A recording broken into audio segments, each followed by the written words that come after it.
രണ്ട് സ്കൂളുകൾക്ക് ഒരു ഓഫീസ്. കേൾക്കുമ്പോൾ കൗതുകം തോന്നുമെങ്കിലും മലപ്പുറത്തെ ഒരു സർക്കാർ സ്കൂളിന്റെ അവസ്ഥയാണിത്. കഴിഞ്ഞ 2 പതിറ്റാണ്ടിലേറെയായി ഈ അവസ്ഥയിലാണ് സ്കൂൾ പ്രവർത്തിക്കുന്നത്.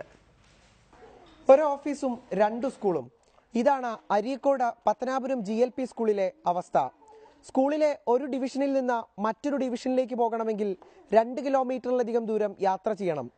തികച്ചും വിചിത്രമെന്ന് തോന്നും ഈ സ്കൂളിലെ അവസ്ഥകൾ കണ്ടാൽ. സ്കൂളിന്റെ ഒരു ഡിവിഷനിൽ നിന്ന് മറ്റൊരു ഡിവിഷനിലേക്ക് പോകണമെങ്കിൽ 2 കിലോമീറ്ററിലധികം യാത്ര ചെയ്യണം.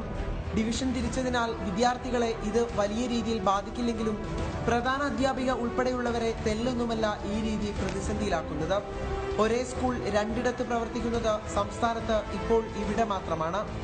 അപ്പോൾ അധ്യാപകർക്കും വിദ്യാർത്ഥികൾക്കും രക്ഷിതാക്കൾക്കും എന്താവശ്യത്തിനും ഈ 2 കിലോമീറ്റർ അപ്പുറത്ത് നിന്ന് ഇങ്ങോട്ട് വരേണ്ട ഒരു പ്രശ്നമാണ് ഉദിക്കുന്നത്.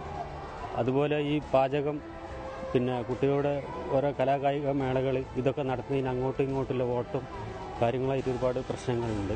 ഭക്ഷണ വിതരണം, വിവിധ മേളകൾ, ആഘോഷങ്ങൾ എന്നിവയൊക്കെ ഈ 2 സ്കൂൾ സംവിധാനം വലിയ രീതിയിൽ ബാധിക്കുന്നുണ്ട്.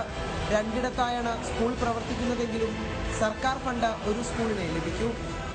പിന്നെ അതുപോലെ ഈ മേളകളൊക്കെ നടത്തുമ്പം കുട്ടികളെ സെലക്ഷൻ നടത്തുമ്പോൾ അവിടുത്തെ കുട്ടികളും വേണം, ഇവിടുത്തെ കുട്ടികളും വേണം. ഒരു സ്കൂളിന് അങ്ങനെയാണെങ്കിൽ ഒരു സ്ഥലത്തിന് സെലക്ട് നടത്തായിരുന്നു. ഇതിപ്പോൾ 2 സ്ഥലത്താകൊണ്ട് ഒരു ബുദ്ധിമുട്ട് തന്നെയാണ്. പഠിക്കാൻ ആവശ്യത്തിന് കുട്ടികളുള്ള ഈ സർക്കാർ സ്കൂൾ 2 സ്കൂളായി പരിഗണിച്ച് സൗകര്യങ്ങൾ ചെയ്തു തരണമെന്നാണ് അധ്യാപകരുടെയും രക്ഷിതാക്കളുടെയും ആവശ്യം. റിപ്പോർട്ടർ, മലപ്പുറം.